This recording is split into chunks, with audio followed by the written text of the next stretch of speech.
애플의 창업자인 스티브 잡스라는 사람이 있습니다. 아이폰과 아이패드를 만들어서 IT계의 혁신을 이루었죠. 그로 인하여 엄청난 부를 얻기도 했습니다.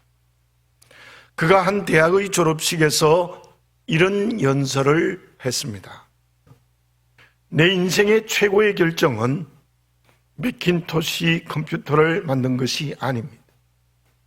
어마어마한 판매고를 올린 것은 더구나 아닙니다.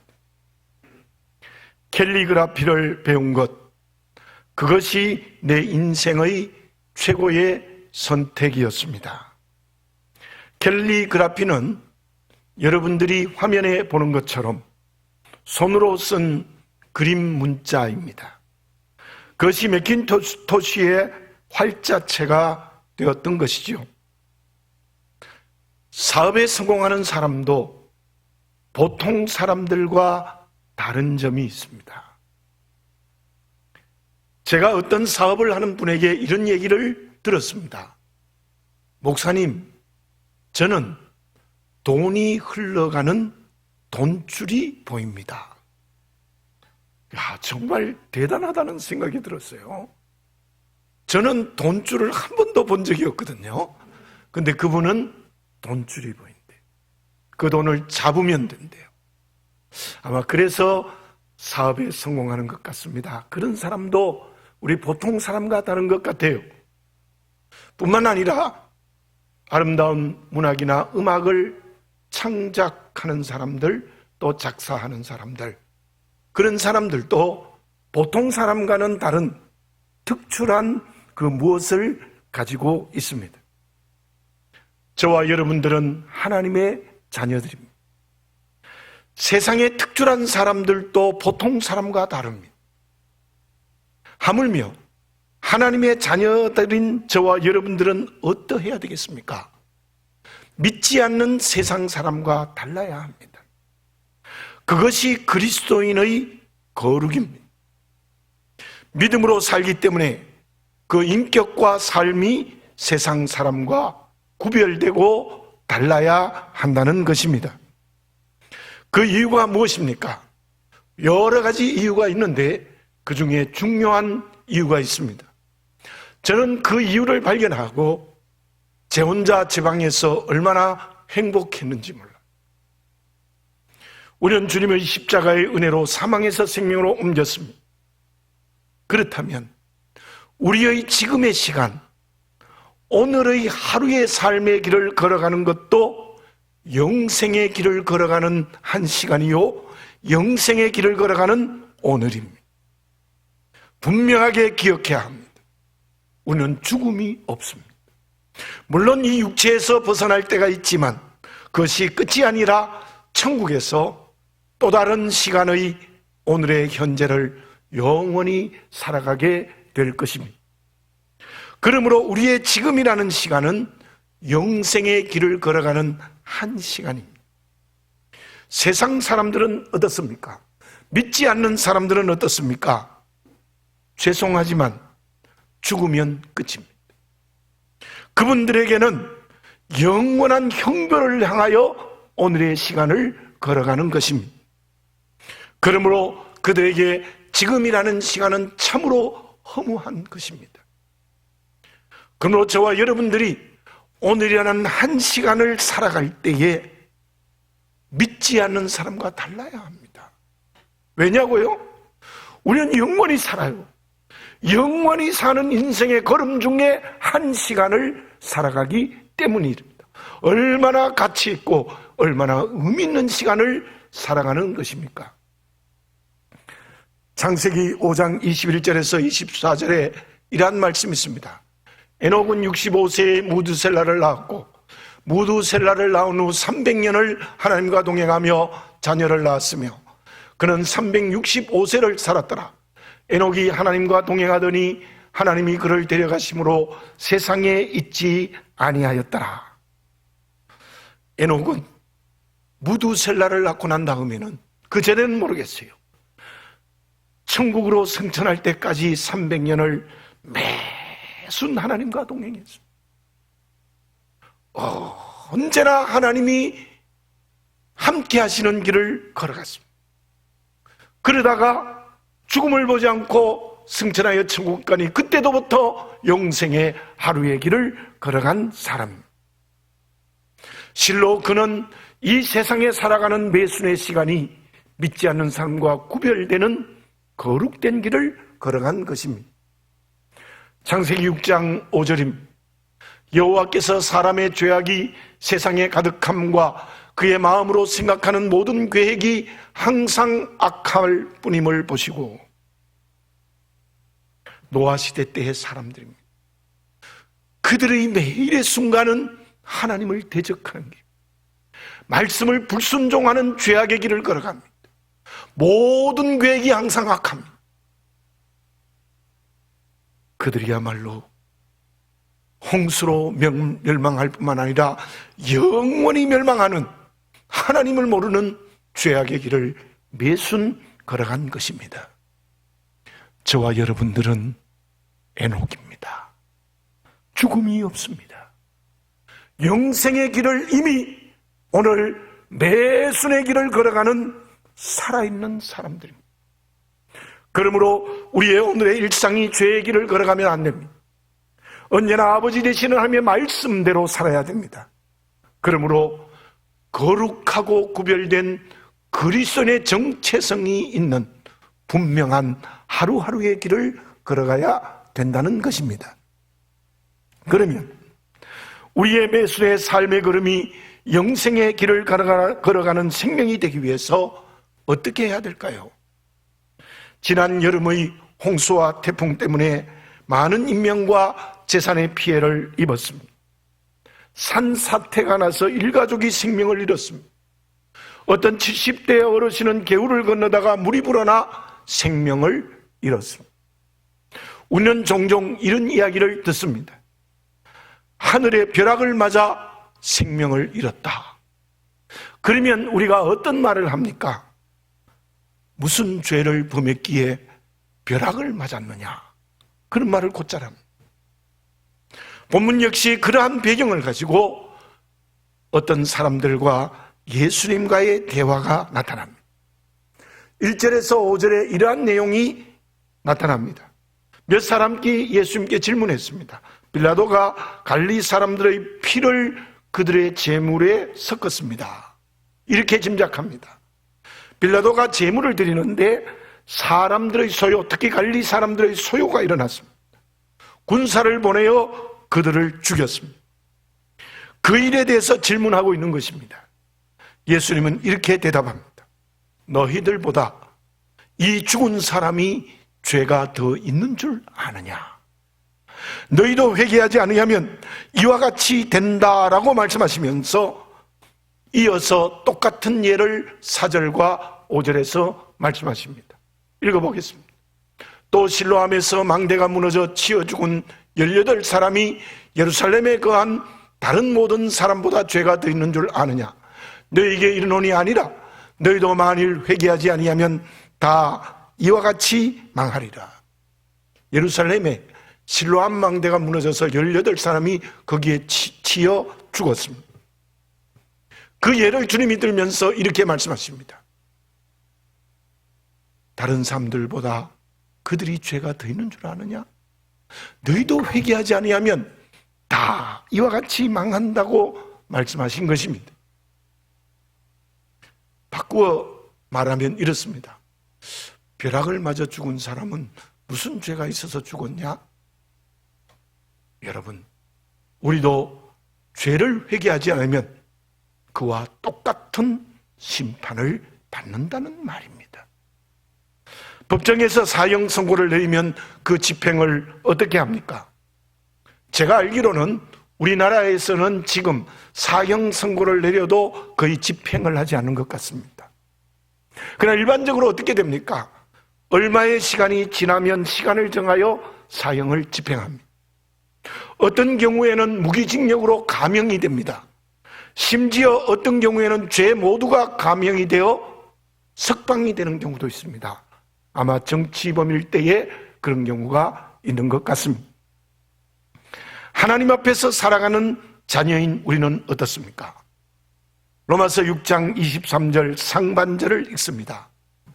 죄의 사건 사망이요. 여러분들 분명히 하시기를 바랍니다. 성경 말씀은 죄의 결과는 죽음입니다. 죄를 범하면 하나님은 사형 선고의 형벌을 내리신다는 겁니다. 어떤 죄이든지 마찬가지입니다. 우리의 원죄는 죽음의 형벌을 받아야 하는데 용서받았습니다. 예수님의 십자가의 은혜를 받아들이는 믿음으로 말미암아 그 죽음의 형벌이 깨끗이 면제되어졌습니다. 에베소서 2장 8절입니다. 너희는 그 은혜에 의하여 믿음으로 구원을 받았나니 이것이 너희에게서 난 것이 아니요 하나님의 선물이라. 하나님께서 십자가에서 주님이 내 원죄를 대신 져 주셨기 때문에 우리는 깨끗이 그 죽음의 형벌이 해결되었습니다. 원죄에서 자유케 되어졌습니다. 그렇다면 자녀가 되어서도 하나님의 말씀을 어기는 자범죄는 어떻게 합니까? 자범죄 역시 그 죄의 결과는 죽음입니다. 저는 이 말씀을 읽으면서 참 마음에 감사하는 생각이 들었어요. 아마 저도 죄대로 저를 죽였으면 제가 수백 번은 더 죽었을 것 같아요. 자범죄도 죄의 결과는 죽음입니다. 어떻게 용서받습니까? 그것이 오늘 우리에게 주님이 말씀하신 중심입니다. 3절과 5절에 같은 말씀이 기록되어져 있습니다. 너희에게 이르노니 아니라 너희도 만일 회개하지 아니하면 다 이와 같이 망하리라. 저 말씀을 바꾸어 설명드리면 회개하면 죽음의 형벌에서 용서되어진다는 겁니다. 온전히 회개할 때 모든 죄가 용서되어지고 죽음의 형벌에서 면제받게 된다는 말입니다. 회개라는 말이 히브리어나 헬라어나 같은 의미를 가지고 있습니다. 구약에서는 슈브 혹은 테슈브 이런 말을 하고 신약에서는 헬라어로 메타노이아 이런 말을 하는데 그 뜻이 다 돌아선다는 말입니다. 하나님 앞에서 등을 돌린 게 죄입니다. 하나님 앞에 등을 돌리면 내 멋대로 살아가요. 말씀에 불순종합니다. 이기적으로 삽니다. 이웃을 정죄하고 미워합니다. 하나님 일 안 합니다. 그러나 다시 하나님 앞으로 돌아서는 게 회개입니다. 그러면 하나님의 뜻대로 삽니다. 이웃을 사랑합니다. 맡기신 사명의 길을 감당합니다. 내 인생의 주인이 하나님이 되는 겁니다. 그 좋은 예가 우리가 잘 아는 누가복음 15장에 나타난 둘째 아들의 비유에서 알 수 있습니다. 누가복음 15장 18절에서 20절 상반절까지의 내용입니다. 내가 일어나 아버지께 가서 이르기를 아버지 내가 하늘과 아버지께 죄를 지었사오니 지금부터는 아버지의 아들이라 일컬음을 감당하지 못하겠나이다. 나를 품꾼호 하나로 보소서 하리라 하고 이에 일어나서 아버지께로 돌아오니라. 둘째 아들은 남이 아닙니다. 둘째 아들은 아버지 아들입니다. 다시 말씀드리면 우리와 같습니다. 우리 다 하나님의 자녀입니다. 그런데 그 둘째 아들은 아버지를 떠나서 아버지의 재산을 허랑방탕하여 모두 자기 멋대로 써버렸습니다. 그러나 이제 다시 아버지 앞으로 돌아옵니다. 그것이 오늘 저와 여러분들의 회개입니다. 우리 아버지께서 내게 주신 것을 내 것인 줄 알고 내 멋대로 쓰면 죄입니다. 그게 건강이든지 물질이든지 지위이든지 자녀이든지 다 마찬가지입니다. 그 죄를 돌이키는 것이 회개입니다. 주의 음성을 들읍시다. 회개하지 않으면 너희들도 이같이 망하리라. 회개하지 않으면 너희도 이같이 죽음을 당하게 된다는 예수님의 말씀입니다. 그렇다면 진정한 회개는 무엇일까요? 양심의 가책이 아닙니다. 단순한 순간의 느낌도 아닙니다. 어떻게 해야 진정한 회개입니까? 첫째로는 죄를 죄인 줄 알아야 합니다. 나의 마음과 삶이 하나님을 떠나 있다는 것을 구체적으로 제대로 알아야 합니다. 죄에 대한 지적 의식적 단계가 필요해요. 그런데 상당히 많은 사람들이요, 죄를 죄로 몰라요. 죄를 죄로 모르고 살아가요. 그 사람은 회개가 출발할 수 없습니다. 우리가 가장 첫 번째 단계는 죄를 죄로 알아야 됩니다. 그리고 두 번째로는 죄를 죄로 알았으면 그 죄를 하나님 앞에 자백해야 합니다. 내어놓아야 합니다. 고백해야 됩니다. 어떤 때는 토설하고 통곡해야 합니다. 다시 말씀드리면 아버지 하나님 앞에 모든 죄를 내어놓는 정적인 단계, 감정적인 단계가 필요하다는 겁니다. 그리고 셋째는, 그리고 이제부터는 회개한 죄를 다시 범하지 않겠다는 의지적 단계가 필요합니다. 다시 말씀드리면 회개의 열매를 맺어야 합니다. 그 회개는 앞에서 말씀드린 둘째 아들 베드로에게서 발견할 수 있습니다. 둘째 아들은 돼지 집에서 쥐염 열매를 먹으면서 내가 아버지를 떠나서 이렇게 되었다는 것을 아는 죄를 죄로 알았습니다. 그리고 아버지 앞에 가서 그 죄를 통곡하고 울면서 아뢰었습니다. 그리고 아버지가 용서하자 그 후에 그 아들은 아버지 앞을 떠나지 않았을 것입니다. 베드로도 그랬습니다. 세 번째 닭이 울 때 말씀이 생각났습니다. 그때 주님을 세 번 부인한 것이 죄인 줄 알았습니다. 그리고 밖에 나가서 통곡의 회개를 했습니다. 그 후 베드로는 언제나 주님 앞을 떠나지 않았습니다.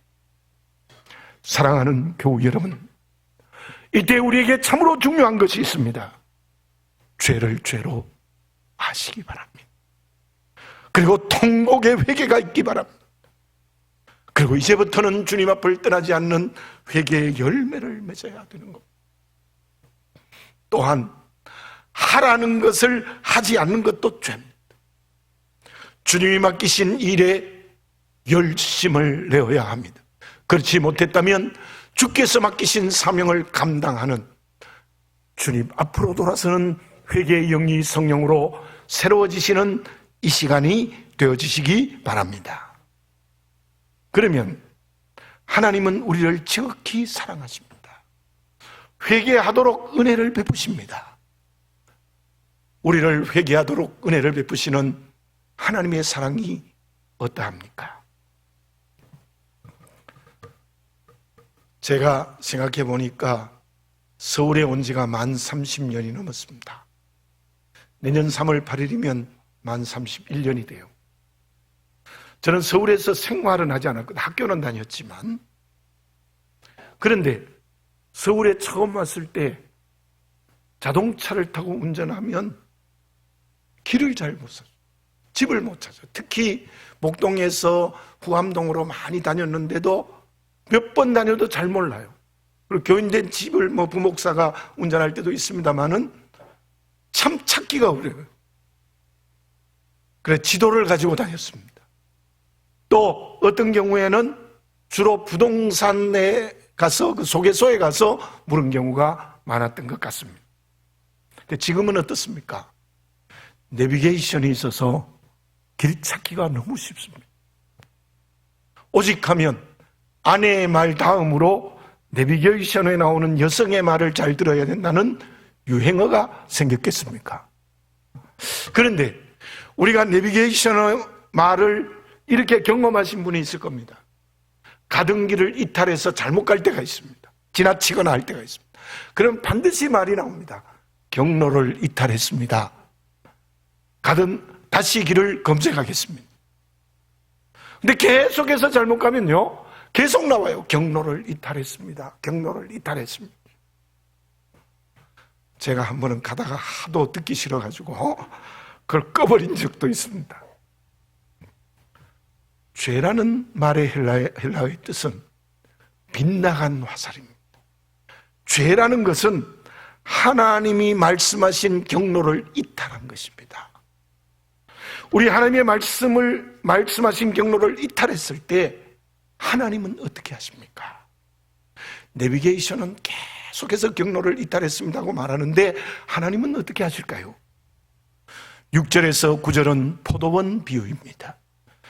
주인이 포도원 중에, 아마 큰 포도원인 것 같아요. 포도원 중에서 제일 기름지고 좋은 땅에 무화과 나무를 심었어요. 매년 와서 열매를 구했으나 열매를 얻을 수 없었습니다. 그래서 가원 지기에게 이렇게 말합니다. 7절을 읽습니다.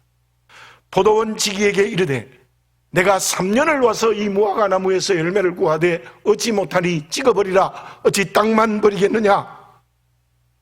주인이 매년 3년째 와도 열매가 없어요. 가원지기 보고 찍어버려라. 땅만 어떻게 버리겠느냐. 그랬더니 가원지기가 8절과 9절에서 이렇게 말씀을 드립니다.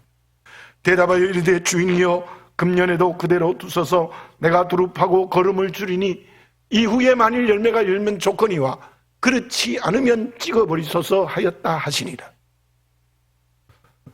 주인님, 1년만 더 참아주십시오. 제가 거름을 주고 잘 길러보겠습니다.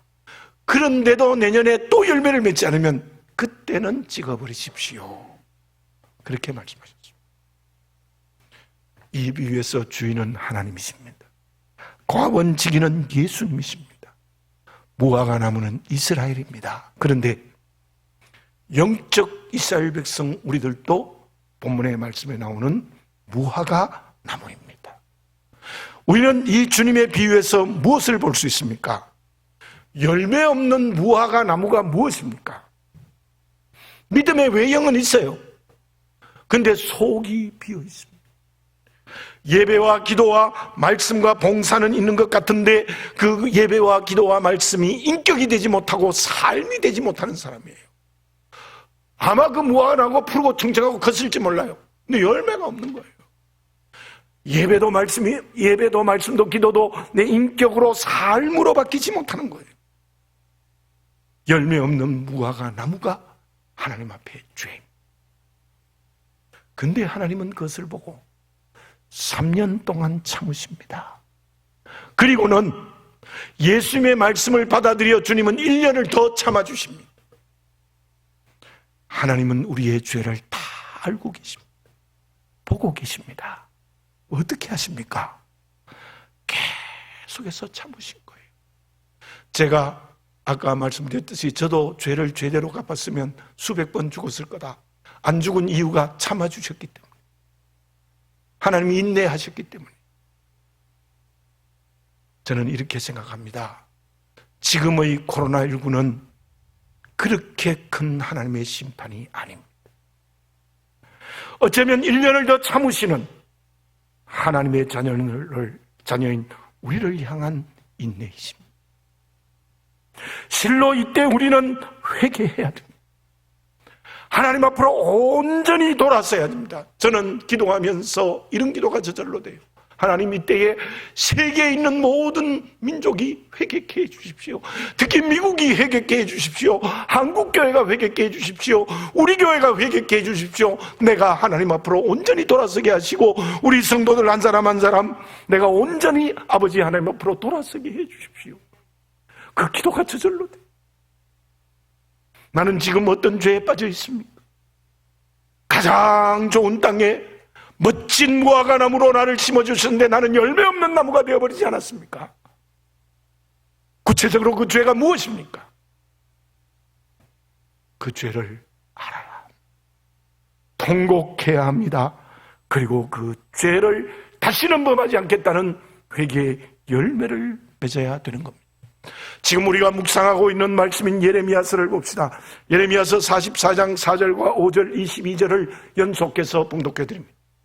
내가 나의 모든 종 선지자들을 너희에게 보내되 끊임없이 보내어 이르기를 너희는 내가 미워하는 이 가증한 일을 행하지 말라 하였으나 그들이 듣지 아니하며 귀를 기울이지 아니하고 다른 신들에게 여전히 분향하여 그들의 악에서 돌이키지 아니하였으므로 여호와께서 너희 악행과 가증한 행위를 더 참을 수 없으셨으므로, 너희 악행과 가증한 행위를 더 이상 참을 수 없으셨으므로 너희 땅이 오늘과 같이 황폐하며 놀램과 저주거리가 되어 주민이 없게 되었나니, 우상 숭배의 죄를 범한 유다의 죄를 하나님이 참으시고 참으셨습니다.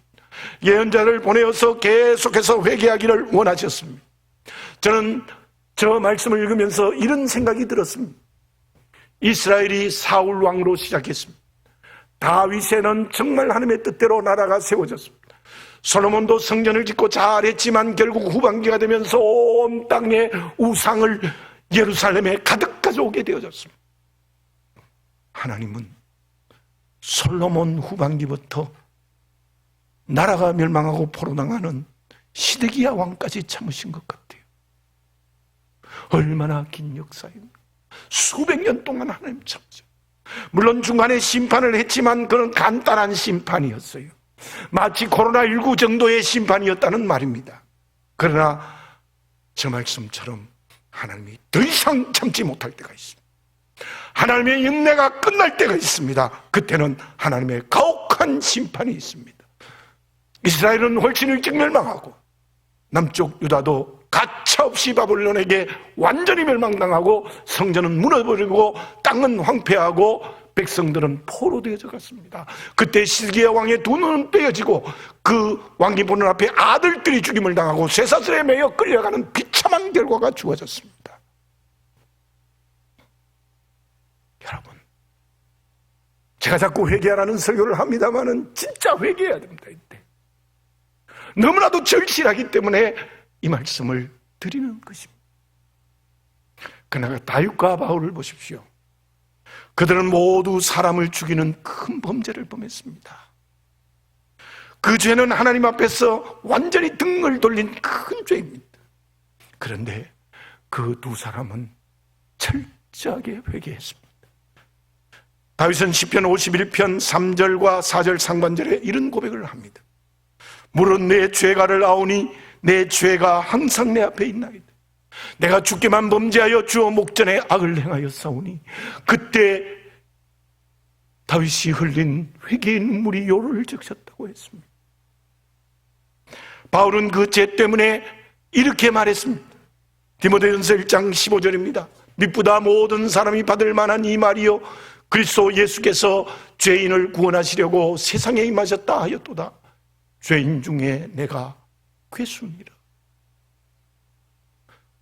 바울이 죄인 중에 내가 괴수라고 했습니다. 그 바울이 철저하게 회개했습니다. 그들은 진정한 회개를 하였기에 하나님의 용서를 받았습니다. 뿐만 아니라 그 두 사람은 하나님이 끝까지 귀하게 쓰는, 정말 하나님이 귀하게 쓰는 그릇이 되지 않았습니까? 여러분, 회개하면 한국교회 살려주십니다. 회개하면 한국교회 부흥케 하십니다. 회개한 나와 우리 교회를 통하여 세계에 복음 증거해 주실 줄로 믿습니다. 하나님이 쓰세요. 많은 전문가들이 한국교회 끝났다, 한국교회 다시 회복되어도 한국교회 끝났다고 말합니다만 저는 그렇지 않습니다. 정말 회개하면 하나님이 한국교회 다시 부흥케 하실 겁니다. 제사장의 사명을 감당하실 겁니다. 그게 나에게, 우리 교회에게 있어질 줄 믿습니다. 사랑하는 교우 여러분들, 이때를 분별하는 지혜를 성령으로 얻으시기 바라겠습니다. 그것은 참으신 하나님 앞에 서는 겁니다. 죄를 알고 통곡하며 회개의 열매 맺는 내가 됩시다. 우리 교회가 먼저 됩시다. 그때 우리는 영생의 길을 걸어가는 오늘을 살아갈 수 있습니다. 하나님은 반드시 그 사람을 다윗과 바울처럼 사용하실 줄로 믿습니다.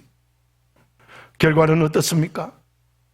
회개하면요, 하나님과의 관계가 닫혔다가 열리는 거예요. 이런 말을 하고 싶습니다. 하나님이 내 아버지가 되고 나는 그 자녀로 다시 열리면 하나님은 우리에게 자기의 모든 것을 상속하실 줄로 믿습니다. 내 모든 것은 너 거야, 내가 줄게. 그 축복을 받으시기를 바라겠습니다. 5절을 다시 봉독합니다. 너희에게 있노니 아니라 너희도 만일 회개하지 아니하면 다 이와 같이 망하리라. 회개하면 하나님의 것을 다 내 소유로 주셔서 사명을 감당케 하는 축복의 길을 날마다 걸어가게 될 줄로 믿습니다. 기도드리겠습니다.